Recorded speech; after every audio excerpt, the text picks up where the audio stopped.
Si votre enfant était en train de perdre la vue, ne voudriez-vous pas graver le monde dans ses yeux, ne serait-ce que pour une journée de plus? Il est même difficile d'imaginer ce que ressent un parent lorsqu'on lui annonce que son enfant, qui n'a pas encore 10 à 8 ans, s'apprête à vivre le reste de sa vie dans l'obscurité. Une jeune fille, avant que son monde ne bascule dans le noir, n'a formulé qu'un seul vœu, voir la France une unique fois. Ces quelques mots ont suffi pour que sa famille suspende tout et s'envole à ses côtés. Mais là-bas, quelle a été la dernière image qu'elle a emportée avec elle? Je m'appelle Rachel. Je vis avec mon mari Michel et notre fille Émilie dans une petite ville côtière de Californie. Mes journées se ressemblent presque toutes. Je me lève à l'aube, prépare le petit déjeuner pour mon mari, puis j'accompagne Émilie à la piscine avant de rentrer chez moi pour commencer mon travail de graphiste en freelance. Émilie a 16 ans. C'est une nageuse extrêmement prometteuse. Sélectionnée dans l'équipe de l'État depuis ses 12 ans, elle s'entraîne chaque matin et chaque soir, le rêve olympique chevillé au corps. Pourtant, ces dernières semaines, quelque chose avait changé chez elle. Auparavant, après chaque entraînement, elle revenait surexcitée. « Maman, aujourd'hui, j'ai amélioré mon temps de 0,3 secondes sur le 100 mètres nage libre », me racontait-elle avec enthousiasme. Désormais, à peine montée dans la voiture, elle mettait ses écouteurs et fixait le paysage qui défilait par la fenêtre. Elle était devenue taciturne et quand nous parlions, elle évitait souvent mon regard. Mon mari, Michel, tentait de me rassurer, c'est l'adolescence Rachel. Ça arrive, la pression est énorme, la compétition est féroce. Ne t'inquiète pas trop. Mais je ne parvenais pas à chasser le pressentiment qu'un problème bien plus grave se cachait derrière son silence.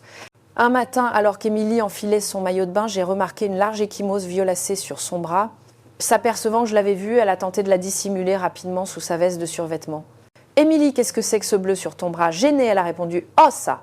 Je me suis cognée contre le mur en faisant un virage. Ce n'est rien de grave. » Elle parlait d'un ton détaché, mais sa voix et son expression trahissaient un malaise. Quelque chose n'allait pas. « Tu t'es cognée en faisant un virage, mais tes virages sont toujours parfaits. Ton coach a dit quelque chose. Tu n'as pas d'autres blessures. Tu es sûre que ce n'est que ça. » Sous le feu de mes questions, le visage d'Émilie s'est durci. « Maman, je t'ai dit que c'était juste une erreur. »« Ça arrive à tout le monde, non ?» a-t-elle rétorqué d'une voix irritée, en bouclant son sac à la hâte. Je lui ai attrapé le poignet. « Émilie, parle-moi. Qu'est-ce qui se passe? L'entraînement de ton coach est trop dur en ce moment ou c'est autre chose ?» Elle s'est dégagée brusquement de mon emprise. « Je vais être en retard. Le coach David m'attend, a-t-elle lancé avant de claquer la porte d'entrée. Le soir même, quand Michel est rentré de l'hôpital où il est chirurgien, je lui ai tout raconté. Michel et Émilie avaient un énorme bleu sur le bras. Elle prétend s'être cognée pendant un virage, mais j'ai l'impression qu'elle me cache quelque chose. Se serait-il passé quelque chose à la piscine? Après un moment de réflexion, il a répondu « Elle a une compétition importante qui approche. Elle est sans doute à cran à cause de la pression. Si on la pousse trop, elle va se braquer. Laissons-lui un peu de temps. » J'ai accepté de suivre son conseil, mais une angoisse sourde persistait en moi. Ce soir-là, je suis allée frapper à la porte de sa chambre. Aucun son. Je savais pourquoi. Depuis quelque temps, dès qu'elle avait un moment de libre, elle avait ses écouteurs sur les oreilles pour écouter de la chanson française. Émilie était fascinée par la culture française, en particulier le cinéma et la musique. « Émilie, je peux entrer ?» Sans réponse, j'ai poussé doucement la porte. Allongée sur son lit, les écouteurs vissés sur les oreilles, elle fixait le plafond. Quand je me suis approchée, elle les a retirés. « Qu'est-ce qu'il y a, maman ?» Son ton était calme, mais je sentais une certaine méfiance. Comment s'est passé l'entraînement? Est-ce que tout va vraiment bien en ce moment? Elle s'est contentée de hocher la tête. J'ai décidé de ne pas insister, mais ce sentiment que quelque chose clochait refusait de me quitter. Une semaine plus tard, un jour de repos pour Émilie, elle m'a proposé d'aller faire du shopping ensemble au centre commercial. Cela faisait si longtemps qu'elle n'avait pas souhaité passer du temps avec moi que j'en étais folle de joie. Il faisait chaud, elle portait un t-shirt à manches courtes. Alors que nous mangions une glace près de la fontaine, elle a tendu le bras et j'ai aperçu une autre ecchymose, cette fois près du coude. « Émilie, c'est quoi ça encore? Comme pour l'autre bleu, je suis sûre que tu me caches quelque chose. » Elle a aussitôt baissé le bras, détournant le regard. Je ne pouvais plus supporter ce silence. « Je t'en prie, parle-moi. » Que se passe-t-il? Est-ce que quelqu'un t'embête à la piscine? L'entraînement est trop intense. À cet instant, des larmes ont jailli de ses yeux. Voir ma fille s'effondrer en sanglots au milieu du centre commercial m'a décontenancée, mais une angoisse encore plus grande m'a envahie. Maman, en fait, je ne vois plus très bien, hâtée, elle articulait d'une voix tremblante. Ma vision devient de plus en plus floue, trouble. C'est pour ça que je perds mes repères en nageant et que je me cogne contre les murs. J'avais trop peur de le dire. Ces mots ont été comme une décharge électrique. Mon esprit s'est vidé. Quoi, tu ne vois plus bien? C'est impossible. Elle a hoché la tête, ses sanglots redoublant d'intensité. Au début, ça n'arrivait que de temps en temps. Je pensais que c'était juste la fatigue de l'entraînement. Mais c'est devenu de plus en plus fréquent. Maman, est-ce que je vais devoir abandonner mon rêve olympique? Face à la détresse dans sa voix, mes propres larmes se sont mises à couler. J'ai immédiatement appelé Michel. Il était en pleine opération d'urgence, mais en entendant la situation, il a confié le patient à un collègue et nous a dit de le rejoindre au service d'ophtalmologie de l'hôpital. Quand Michel est arrivé, nous avions déjà passé l'accueil et attendions. Il a serré Émilie dans ses bras. « Ne t'inquiète pas, je suis là. On va trouver une solution ensemble. » Mais son regard trahissait sa propre angoisse. Après une série d'examens, un ophtalmologue est venu nous voir, le visage grave. « Docteur Michel, Madame Émilie, présente les symptômes d'une dégénérescence maculaire juvénile. C'est une pathologie qui affecte normalement les personnes âgées.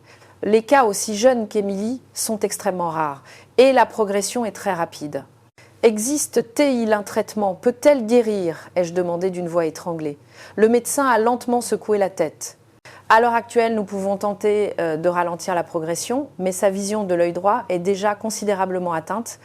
Des traitements médicamenteux ou des injections peuvent être essayés, mais il faut se préparer à l'idée qu'une récupération complète est peu probable.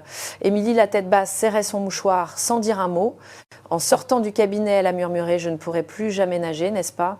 Michel l'a prise par les épaules. « Ta santé est la priorité. On pensera à la natation plus tard. » Mais j'entendais le bruit de son rêve qui se brisait. Les semaines suivantes, nous avons exploré toutes les pistes thérapeutiques imaginables. Nous avons consulté dans plusieurs hôpitaux, parlé aux plus grands spécialistes, mais la réponse était toujours la même. On pouvait ralentir la maladie, mais pas espérer une guérison. Émilie sombrait chaque jour un peu plus dans la dépression et nous perdions peu à peu espoir. Un matin, elle est venue me voir en larmes. « Maman, je ne vois plus rien de l'œil droit. » Je me suis effondrée, la prenant dans mes bras, et nous avons pleuré ensemble. Une culpabilité écrasante m'a envahie. Pourquoi n'avais-je pas compris plus tôt? Pourquoi n'avais-je pas pris ces chocs à la piscine plus au sérieux? Michel nous a regardés et a dit « Rachel, Émilie, on ne baisse pas les bras. Il y a encore de l'espoir. » Mais sa voix était empreinte du même désespoir que le nôtre. Un soir, alors que j'étais assise sur le canapé du salon, Émilie s'est approchée. Avec une gravité inhabituelle, elle a dit « Maman, papa, j'ai une seule chose à vous demander. » Sentant le poids de ces mots, Michel et moi avons éteint la télévision et nous sommes tournés vers elle. « Dis-nous tout ce que tu veux, Émilie, » a dit Michel. D'une voix tremblante, elle a formulé son souhait « Je veux aller en France. » Juste une fois, avant de perdre complètement la vue. « Je voudrais y aller une seule fois. » Ces mots m'ont brisé le cœur. Émilie, avec sa passion pour le cinéma et la musique française, avait toujours dit qu'elle irait en France un jour. Mais la phrase « avant de perdre complètement la vue » révélait à quel point elle avait conscience de la gravité de son état. Incapable de me retenir, je l'ai serrée fort contre moi. Michel s'est approché et nous a enlacés toutes les deux.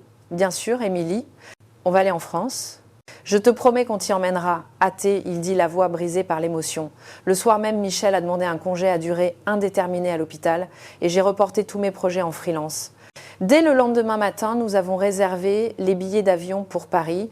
Nous avons listé tous les lieux emblématiques qu'Émilie rêvait de voir. Ce dont notre famille avait besoin, c'était d'espoir et de souvenirs heureux. Une semaine plus tard, nous étions dans l'avion pour la France. Émilie était rayonnante. En attendant à la porte d'embarquement, elle fredonnait des airs de chansons françaises, le sourire aux lèvres. « Maman, quand on arrivera en France, je vais voir des mots en français partout, c'est ça. Et j'aimerais bien essayer une robe de créateur. » Oh, et voir la scène, je l'ai vue dans des films, c'est tellement beau. Cela faisait une éternité que je ne l'avais pas vue aussi heureuse. Dans l'avion, elle a ouvert un guide de conversation et s'entraînait aux salutations de base. « Bonjour, merci », répétait-elle en riant. Nous rions avec elle, mais au fond de mon cœur, la peur que ce voyage soit la dernière chance pour ma fille de voir le monde grandissait. Après un long vol de plus de 10 heures, nous avons atterri à l'aéroport Charles de Gaulle. Émilie était émerveillée par les premières images de la France qu'elle apercevait à travers le hublot. « Ouah, on y est vraiment. Je n'arrive pas à y croire. » En entrant dans le terminal, son visage s'est illuminé. Elle dévorait des yeux les panneaux en français, le balai incessant des voyageurs. Après avoir récupéré nos bagages et passé le contrôle des passeports, nous sommes arrivés dans le hall principal. Soudain, Émilie s'est arrêtée net, son visage est devenu blême et elle a commencé à se frotter les yeux. « Émilie, ça va ?» ai-je demandé en me précipitant vers elle. « Maman, d'un coup, je ne vois plus rien. Mon œil gauche non plus, il ne voit presque plus rien. Sa voix était terrorisée. Elle s'est accroupie sur le sol éclatant en sanglots. « Maman, j'ai peur. » Je ne vois plus rien. Michel l'a immédiatement soutenue. « Émilie, calme-toi. Papa est là. Tout va bien. » J'étais en pleine panique. Au milieu d'un aéroport bondé dans un pays étranger où nous venions d'arriver, ma fille perdait la vue et nous ne savions pas où aller. Alerté par les pleurs d'Émilie, un agent de l'aéroport s'est approché. « Is there a problem? Can I help you ?» nous a-t-il demandé en anglais. Michel a expliqué la situation. « Ma fille a un problème de vue. Une maladie rare. Son état vient de s'aggraver brutalement, nous avons besoin d'une aide médicale. » L'agent a aussitôt passé un appel radio. Quelques minutes plus tard, une équipe médicale arrivait. Après un examen rapide, ils nous ont dit par l'intermédiaire d'un interprète, elle doit être transportée à l'hôpital immédiatement. Il y a un grand hôpital universitaire tout près. Nous appelons une ambulance. À peine 30 minutes après notre arrivée sur le sol français, nous étions dans une ambulance qui filait vers Paris. Émilie, blottie dans mes bras, ne cessait de pleurer. « Maman, s'il te plaît, je veux encore voir la France.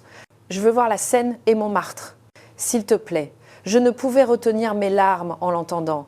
Michel lui serrait la main. « Tu les verras, Émilie. N'abandonne pas. On les verra ensemble. » Mais sa voix était lourde d'incertitude. À l'hôpital, Émilie a été immédiatement conduite aux urgences. Le personnel médical a réagi avec une efficacité remarquable, lançant une série de tests. Nous attendions dans une salle d'attente, rongée par l'angoisse. Michel contactait ses collègues médecins aux États-Unis pour avoir leur avis pendant que je rassemblais les dossiers médicaux d'Émilie. Nous ne parlions pas, mais nos mains restaient fermement jointes. « Vous venez des États-Unis, n'est-ce pas ? Pour votre fille, la nageuse, nous a demandé un médecin en anglais. » Michel a hoché la tête. Le médecin a esquissé un sourire. « Quelle chance ! Vous êtes tombé par hasard dans mon service. Je suis le spécialiste en ophtalmologie. » Environ 1h30 plus tard, une infirmière nous a conduits dans un bureau. Un jeune médecin, le professeur Lefebvre, a commencé à parler en anglais. Voici les résultats des examens. Il a tourné un écran vers nous montrant des scanners des yeux d'Émilie. L'état de votre fille semble être une forme aiguë de rétinite pigmentaire. Mais ce qui est intéressant, c'est que contrairement au cas classique, un facteur vasculaire est très prédominant. Le fait qu'elle soit une nageuse exposée fréquemment à la pression de l'eau et au chlore, ainsi que le changement de pression atmosphérique après ce long vol, ont probablement provoqué cette détérioration soudaine. « Mais y a-t-il un traitement ?» ai-je demandé, la voix brisée. Le professeur Lefebvre a hoché la tête. « Heureusement, notre hôpital a récemment mené des recherches sur des cas rares et similaires. Il est possible qu'elle récupère la vue des deux yeux. L'œil droit nécessite une chirurgie microvasculaire et l'œil gauche une neurochirurgie au laser pour stimuler la régénération du nerf optique. Les deux interventions ont un taux de réussite élevé. » À ces mots, un sentiment d'espoir a déferlé sur moi. J'ai fondu en larmes, tandis que Michel, lui aussi bouleversé, disait « Merci infiniment, quand pouvez-vous opérer ?» L'état d'Émilie se dégradant rapidement, il faut agir au plus vite. Les deux chirurgies peuvent être menées simultanément. Êtes-vous prêt à commencer immédiatement ? Nous avons donné notre accord sans une seconde d'hésitation et avons tout expliqué à Émilie. Pour la première fois depuis des jours, elle a souri. Vraiment, je vais pouvoir revoir et être même continuer à nager. Si la récupération se passe bien par étapes, c'est une possibilité, a répondu le professeur. Avant qu'Émilie n'entre au bloc opératoire, nous l'avons serrée dans nos bras. Tout ira bien, Émilie. On te reverra bientôt briller dans la piscine, a dit Michel. Je t'aime, Émilie. Tu as toujours été notre fierté, ai-je ajouté d'une voix tremblante. Quand la porte du bloc s'est refermée sur elle, je me suis laissée tomber sur une chaise. Michel, adossé au mur, essuyait une larme. S'il vous plaît, faites que notre fille puisse revoir. Le personnel médical nous a conduits dans une salle réservée aux familles. Là, nous avons attendu, nous réconfortant mutuellement. Rachel Émilie est forte. Elle va s'en sortir, me répétait Michel, mais sa propre voix tremblait. Dans le couloir, devant le bloc opératoire, nous avons vécu une attente interminable. Je levais les yeux au plafond, puis je baissais la tête encore et encore. Chaque fois que le pire scénario me venait à l'esprit, je secouais la tête pour chasser ces pensées. Non, Émilie ira bien. C'est une battante. À côté de moi, Michel, poussant un profond soupir, me serrait la main encore plus fort. En tant que médecin, il avait assisté et participé à d'innombrables opérations, mais savoir que sa propre fille était sur la table d'opération rendait le maintien de son sang-froid presque impossible. Rachel, cet hôpital est vraiment de très haut niveau. Mes collègues m'ont dit que leur service d'ophtalmologie est de renommée mondiale. Ces paroles étaient un réconfort, mais le temps semblait s'être arrêté. Dans la salle d'attente, il y avait d'autres familles. Un couple âgé priait sans cesse, un jeune couple berçait un bébé attendant avec anxiété. Chacun portait ses propres peines et ses propres espoirs, mais mon esprit était entièrement tourné vers Émilie. Pourvu qu'elle retrouve la vue, c'est tout ce qui compte. Michel a acquiescé. Oui, tu as raison. Pour l'instant, pensons uniquement à sa santé. Pendant les 3 heures qu'a duré l'opération, nous n'avons pas lâché nos mains. Dehors, le paysage parisien s'assombrissait, mais dans nos cœurs, une fragile lueur d'espoir commençait à poindre. Le temps a passé et enfin, la porte du bloc s'est ouverte. Le professeur Lefebvre est apparu encore en tenue chirurgicale. Nous nous sommes levés d'un bond, cherchant à déchiffrer son expression, mais son masque la dissimulait. Les 2 opérations ont été un succès, a-t-il dit en retirant son masque. Un sourire illuminait son visage. La chirurgie microvasculaire de l'œil droit s'est mieux déroulée que prévu et la neurochirurgie de l'œil gauche montre déjà de bonnes réactions. Cependant, les 2 prochaines semaines de convalescence seront cruciales. Nous devrons surveiller sa progression au jour le jour et quelques traitements complémentaires seront nécessaires. À ces mots, toute la tension accumulée en moi s'est libérée en un flot de larmes. Merci infiniment, professeur. Vraiment merci. Je ne parvenais plus à formuler des phrases cohérentes, répétant simplement ma gratitude. Michel a saisi les mains du professeur entre les siennes et a incliné la tête. Merci, merci du fond du cœur. Le professeur Lefebvre a souri chaleureusement. Il est encore trop tôt pour crier victoire, mais Émilie a une force vitale impressionnante. Sa constitution de sportive sera un atout pour sa guérison. Émilie a été transférée en salle de réveil et nous avons pu la voir immédiatement. Allongée, les 2 yeux bandés, elle avait l'air si fragile, mais nous entendions sa respiration calme et régulière.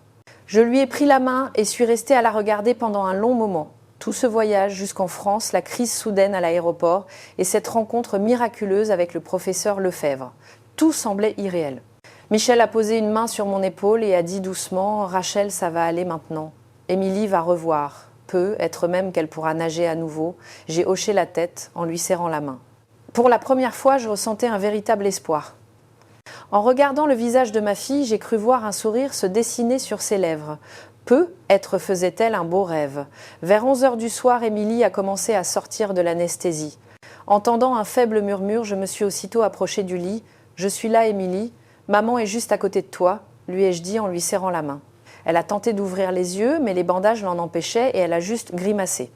Dans cette chambre d'hôpital baignée d'une odeur d'antiseptique, Émilie semblait un peu désorientée. « L'opération s'est bien passée ?» a-t-elle demandé d'une voix faible. « Oui, très bien, ma chérie. » Le professeur Lefebvre a dit que les 2 interventions étaient un succès. Maintenant, il faut juste que tu te reposes bien pour guérir. Combien de temps je dois attendre ? Pour revoir sa voix mêler la peur et l'espoir. Michel s'est approché et a déposé un baiser sur son front. Environ 2 semaines, Émilie. D'ici là, si tu suis bien les conseils du docteur, tout devrait bien se passer. Repose-toi maintenant.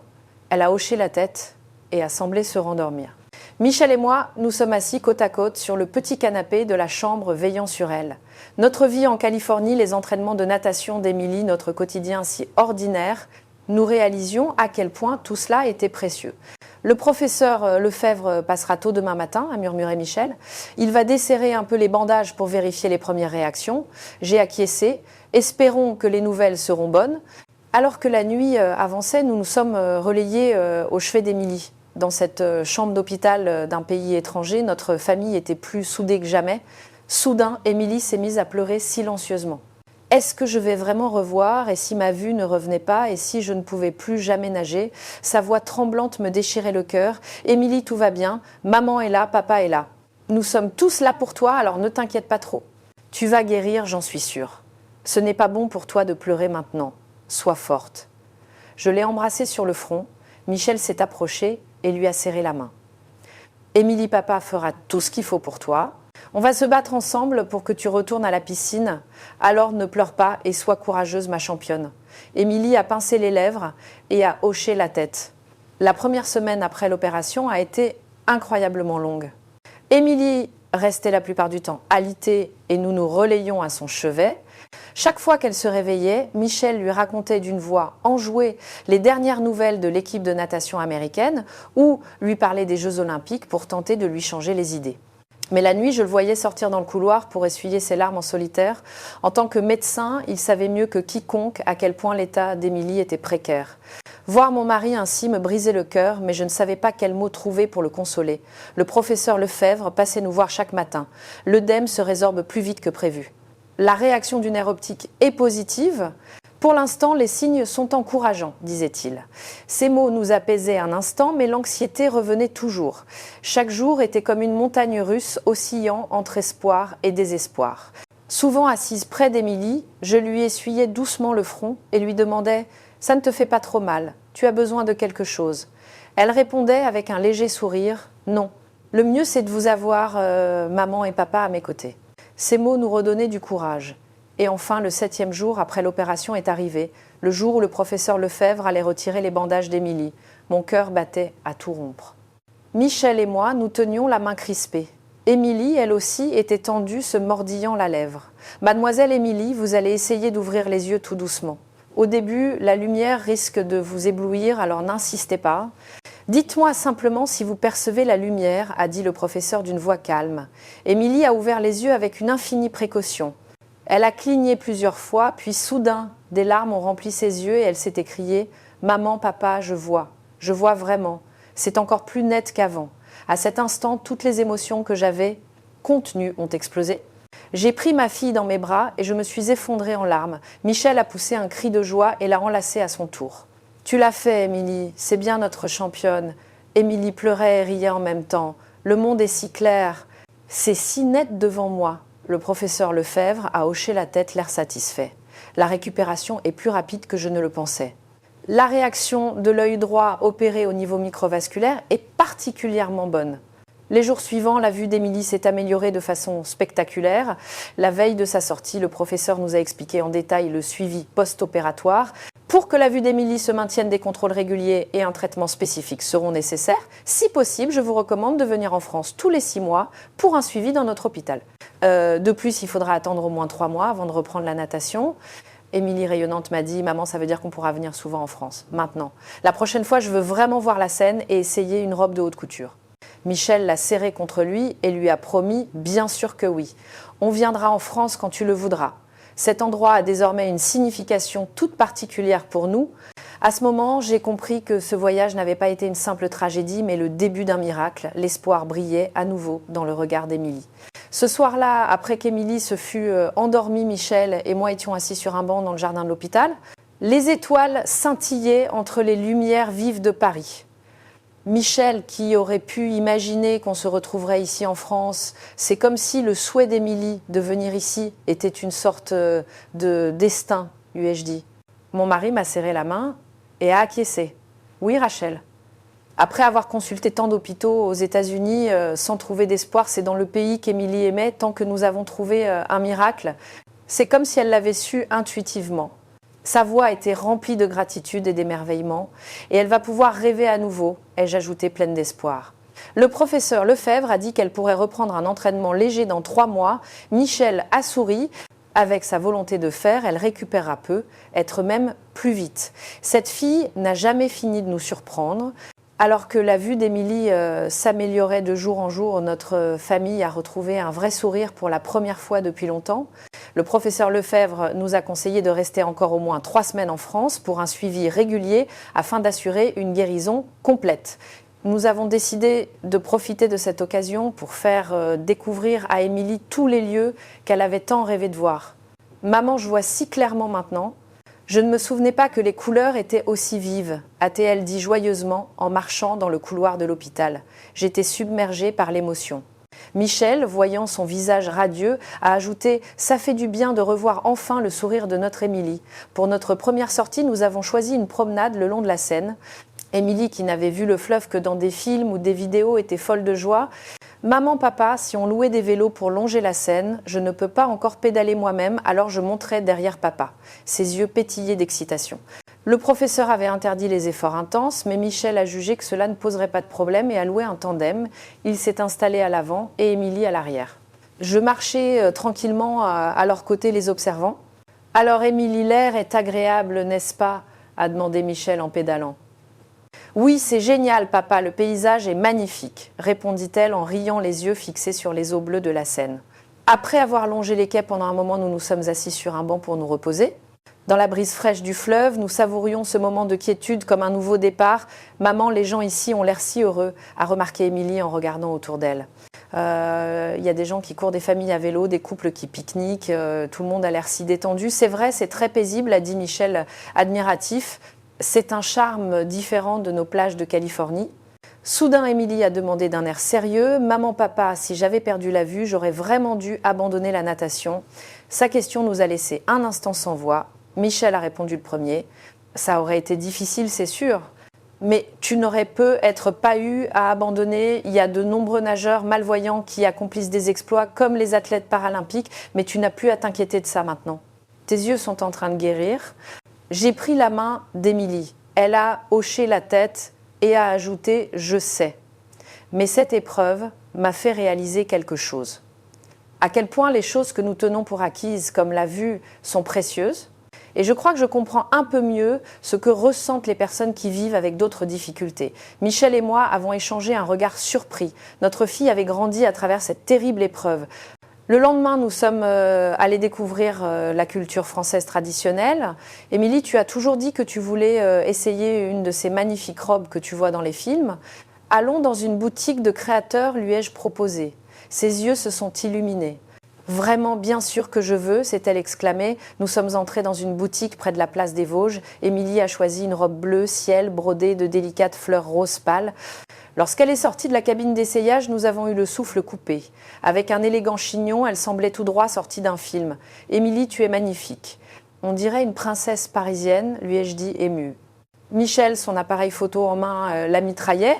« Ma fille, si ça continue, tu vas te faire repérer par une agence de mannequins hâtés, il plaisantait. » Émilie a ri un peu gênée en admirant sa silhouette dans le miroir. « Je n'ai jamais porté de vêtements aussi beaux. J'ai toujours été en maillot de bain. » Porter une robe comme ça, c'est vraiment spécial. Nous avons ensuite flâné dans le quartier de Montmartre. Émilie s'émerveillait devant l'architecture de la basilique du Sacré-Cœur et les ruelles pittoresques. Elle prenait des photos sans arrêt avec son téléphone. Mes amis vont être tellement jaloux quand ils verront ces photos. Je n'arrive pas à croire que je suis vraiment là dans les décors de mes films préférés. Maman, papa, c'est une expérience vraiment unique. Ce sera un souvenir inoubliable. Ces mots nous ont fait sourire. Voir notre fille aussi heureuse suffisait à effacer toutes les souffrances passées. Pour le déjeuner, nous nous sommes arrêtés dans une crêperie. Émilie a écarquillé les yeux en voyant les fines crêpes dorées. « Ouah, c'est cette fameuse crêpe que j'ai vue dans les films, ça a l'air délicieux. Je peux en avoir une, Michel a ri. »« Bien sûr, on ne peut pas venir en France sans manger une crêpe. Je vais en prendre une aussi. » Émilie a pris une bouchée prudente, puis ses yeux se sont agrandis. « Ouah, c'est délicieux !» s'est-elle exclamée. Nous avons passé un moment merveilleux, partageant crêpes, gaufres et macarons, savourant chaque instant. Voir Émilie se régaler de spécialités françaises a dissipé les dernières traces de mon anxiété. Pour notre dernière semaine en France, nous avons décidé de monter au sommet de la Tour Eiffel pour admirer Paris de nuit. Pendant l'ascension en ascenseur, Émilie était fascinée par le panorama qui se dévoilait sous ses yeux. « Maman, c'est tout ça, Paris c'est immense. Et si lumineux !» Les lumières brillent comme des étoiles. Des étoiles brillaient aussi dans ses yeux. Arrivée à l'observatoire, Émilie est restée un long moment en silence, contemplant la ville lumière. Puis, d'un air grave, elle a dit « Maman, papa, je suis tellement heureuse. Je suis venue en France, j'ai retrouvé la vue et je peux voir ce paysage magnifique. En fait, j'aimerais bien rester ici plus longtemps. Quand je serai grande, j'aimerais vivre ici. » Je lui ai pris la main.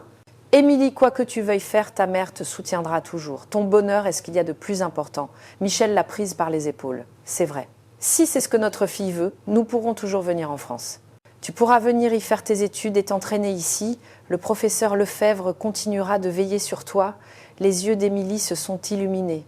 Vraiment. Alors après le lycée, je veux venir étudier dans une université française. Je veux continuer la natation ici et apprendre le français pour de bon. À cet instant, sous les lumières scintillantes de la Tour Eiffel, un nouveau rêve est né pour notre famille. La veille de notre retour aux États-Unis, assise dans le hall de l'hôtel, je repensais à ces dernières semaines dignes d'un film. Du désespoir lorsque Émilie perdait la vue au miracle de l'opération en France et à sa guérison jusqu'au regard brillant et plein de vie de ma fille aujourd'hui. Tout semblait irréel. « Michel, est-ce qu'on a vraiment pris la bonne décision ?» ai-je demandé doucement. Mon mari a répondu avec une conviction absolue. Évidemment, Rachel. Si nous n'étions pas venus en France, Émilie aurait perdu la vue et ses rêves. C'est dans les moments les plus désespérés que surgissent les opportunités les plus incroyables. À l'aéroport Charles de Gaulle, avant de monter dans l'avion, Émilie a jeté un dernier regard sur le sol français. Maman, papa, je suis tellement contente d'être venue en France. Maintenant, j'ai un nouveau rêve. J'ai pu voir un monde plus vaste, rempli de possibilités. J'ai hoché la tête, profondément touchée par ces mots. C'est vrai, Émilie. Et nous reviendrons, c'est promis. Quand tu le voudras. 1 an plus tard, notre fille Émilie est effectivement partie étudier en France. Elle a été admise dans une prestigieuse université parisienne en tant qu'athlète de haut niveau en natation. Grâce au suivi constant du professeur Lefebvre, sa vue est stable. Elle porte une lentille spéciale à l'œil gauche, mais qu'importe. Émilie est aujourd'hui considérée comme l'un des plus grands espoirs de l'équipe de natation universitaire française. Nous ne pouvons que souhaiter à notre fille qui a commencé une nouvelle vie en France d'être en bonne santé, heureuse et de continuer à réaliser ses rêves. À travers ce récit, nous tenons à exprimer une nouvelle fois notre immense gratitude envers le personnel médical français et toutes les personnes chaleureuses qui nous ont aidés dans ce moment de crise. Merci du fond du cœur pour l'attention et l'affection que vous avez portée à Émilie.